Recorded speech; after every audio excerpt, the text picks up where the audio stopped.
Wassalamualaikum warahmatullahi wabarakatuh. Di sini saya akan menjelaskan dampak teknologi informasi dan komunikasi. Yang pertama, dampak negatif penggunaan teknologi informasi dan komunikasi. Teknologi membantu kita meningkatkan efisiensi dan produktivitas dalam bekerja. Penggunaan teknologi yang bermacam-macam telah menggantikan cara tradisional yang otomatis berpengaruh terhadap hasil. Contohnya penggunaan robot dalam industri atau berbelanja bahan makanan secara online untuk menghemat waktu. Berikut contoh dampak negatif penggunaan teknologi informasi komunikasi di lingkungan masyarakat. Yang pertama, terasing dari lingkungan. Hal ini mengakibatkan kurangnya interaksi dengan masyarakat sekitarnya. Yang kedua, meningkatkan kejahatan di dunia maya. Perkembangan dunia maya atau internet telah memunculkan model kejahatan baru yang memanfaatkan kelemahan sistem komputer. Yang ketiga, merusak moral. Seringkali di internet menjumpai materi yang berbau pornografi apabila diakses menggunakan yang tidak tepat, yang akan menimbulkan dampak buruk seseorang. Yang keempat, menciptakan kesombongan diri. Kadangkala orang yang memiliki komputer merasa status sosialnya lebih tinggi, lebih pintar, dan lebih modern. Yang kelima, gangguan kesehatan. Gangguan kesehatan pada mata sering dijumpai karena bekerja di depan komputer. Berikut merupakan dampak positif dan negatif penggunaan teknologi informasi dan komunikasi. Yang pertama, dalam bidang pendidikan. Dampak positifnya, informasi yang dibutuhkan semakin cepat dan mudah diakses. Inovasi dalam pembelajaran semakin berkembang dengan adanya inovasi e-learning yang memudahkan dalam proses pendidikan. Kemajuan teknologi, informasi dan komunikasi juga akan meningkatkan berkembangnya kelas virtual atau kelas yang berbasis telekonferensi yang tidak mengharuskan sang pendidik berada dalam satu ruangan. Sistem administrasi pada sebuah lembaga pendidikan akan semakin mudah dan lancar karena penerapan teknologi informasi komunikasi.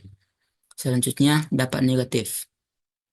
Kemajuan akan semakin mempermudah terjadinya pelanggaran terhadap hak atas kekayaan intelektual karena semakin mudahnya mengakses data menyebabkan orang yang bersifat pragmatis akan melakukan kecurangan.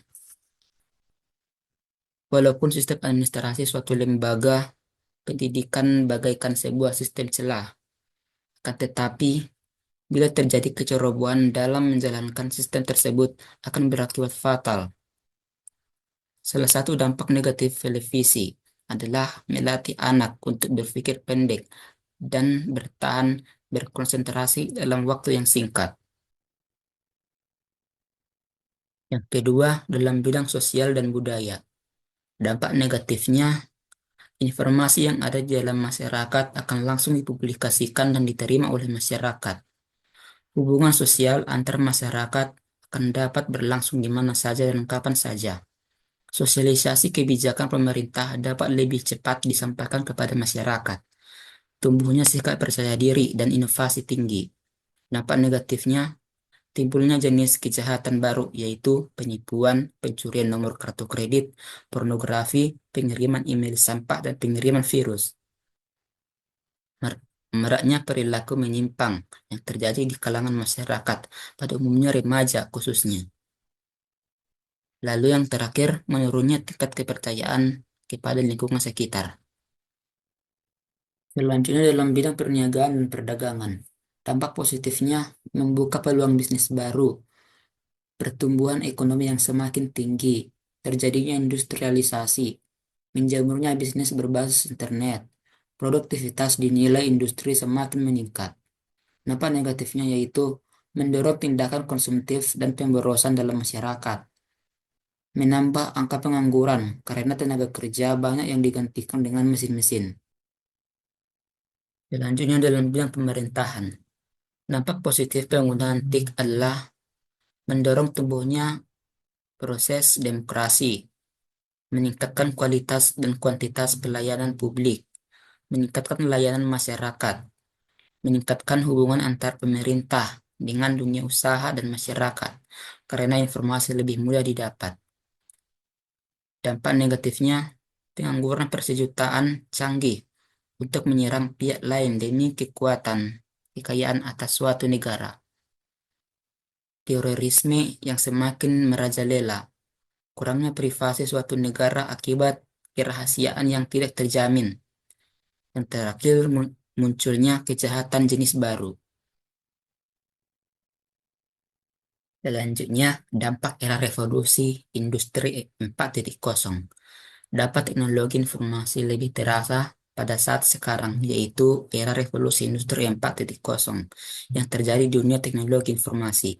Terjadi dalam beberapa bidang. Yang pertama, produksi, pertumbuhan ekonomi dan inklusi sosial, energi, makanan, keamanan dan pertanian, pendidikan, gender dan pekerjaan, lingkungan dan sumber daya alam, mobilitas, sistem keuangan dan moneter, informasi dan hiburan, layanan kesehatan, perdagangan dan investasi, dan yang terakhir adalah konsumsi. Teknologi yang berpengaruh pada era revolusi 4.0 antara lain, yang pertama komputer power, pemanfaatan komputer dan network yang semakin dibutuhkan. Yang kedua kecepatan komunikasi, semakin berkembangnya media sosial, Facebook, Twitter, Telegram, dan juga Instagram. Yang ketiga, kapasitas penyimpanan data. Revolusi industri mengharuskan perkembangan penyimpanan data semakin besar, dikarenakan data berperan penting dalam perkembangan teknologi. Yang keempat, sensor. Perkembangan sensor yang digantikan sensor, pengganti manusia seperti cahaya yang bisa ada pada mata. Yang kelima, printer 3D. Merupakan suatu proses pembentukan. Selanjutnya, di industri otomotif. Dampak revolusi industri dalam bidang otomotif adalah yang pertama, pengemudi sudah mulai digantikan oleh teknologi yang diakibatkan asuransi sudah mulai tidak diperlukan karena semakin menurunnya tingkat kecelakaan. Hal ini dikarenakan banyak driver yang digantikan fungsinya oleh robot dan mesin dapat memastikan tingkat kecelakaan yang lebih kecil. Contoh pada rem yang dibuat menjadi rem otonom, mengurangi tingkat kecelakaan sebesar 23% sampai 45%. Yang kedua, banyaknya driver yang digantikan oleh teknologi mesin dan robot, mengakibatkan terjadinya jumlah pengangguran meningkat. Taksi tanpa pengemudi yang sudah dilakukan oleh Uber. Selanjutnya di industri retail. Manfaatan internet sebagai alat penukaran marketing sebagai e-commerce sebagai contoh nyata revolusi industri. Perusahaan yang langsung menjangkau end user dengan seiring dibuatnya toko online sendiri. Digital marketing mempengaruhi profil perusahaan manufaktur dikarenakan mudah dalam menjangkau pasar global yang mudah. Industri manufaktur lebih cepat dalam mendapatkan data mengenai perilaku end user sehingga dapat mengetahui kebiasaan pasar. Di industri retail pun, keberadaan manusia sudah digantikan oleh diciptakannya teknologi yang dapat menggantikan manusia, melayani pembeli dengan baik dan sesuai dengan industri. Selanjutnya pada bidang logistik, inventory, dan manufaktur. Pekerjaan manufaktur yang sudah dimulai dengan digantikan oleh mesin dan robot. Beberapa perusahaan besar seperti Adidas sudah digantikan pekerja manufaktur dengan robot sejak 2017. Kurir sudah memulai digantikan oleh drone yang bisa mencapai jarak sejauh 8 km dalam waktu hanya 13 menit. Para wartawan juga sudah digantikan oleh robot. Dan yang terakhir, pergantian call center yang digantikan oleh teknologi yang memanfaatkan antara mesin dan bahasa pemrogram sudah terjadi di beberapa negara maju. Selanjutnya di bidang teknologi keuangan. Yang pertama, penyajian nasihat keuangan dan manajemen melalui analisis big data dengan dibuatnya robot AI yang menyediakan nasihat keuangan. Yang kedua, menyediakan AI untuk institusi keuangan. Yang terakhir dalam bidang pendidikan dan kesehatan. Terciptanya AI di dunia kesehatan sebagai pengambil keputusan di beberapa bidang kesehatan, meningkatkan akses dan kualitas pelayanan kesehatan jarak jauh. Terciptanya e-learning yang tidak mengharuskan siswa datang ke kelas. Terciptanya e-library agar mempermudah dalam pencarian kebutuhan akan buku.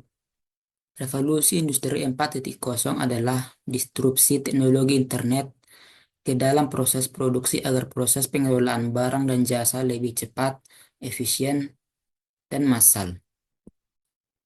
Maka dari itu, dampak negatif dari penggunaan revolusi Industri 4.0 yaitu tubuhnya kapitalisme modern. Yang kedua, perusahaan kecil gulung tikar dikarenakan digantikan oleh e-commerce. Yang ketiga, upah buruh semakin rendah.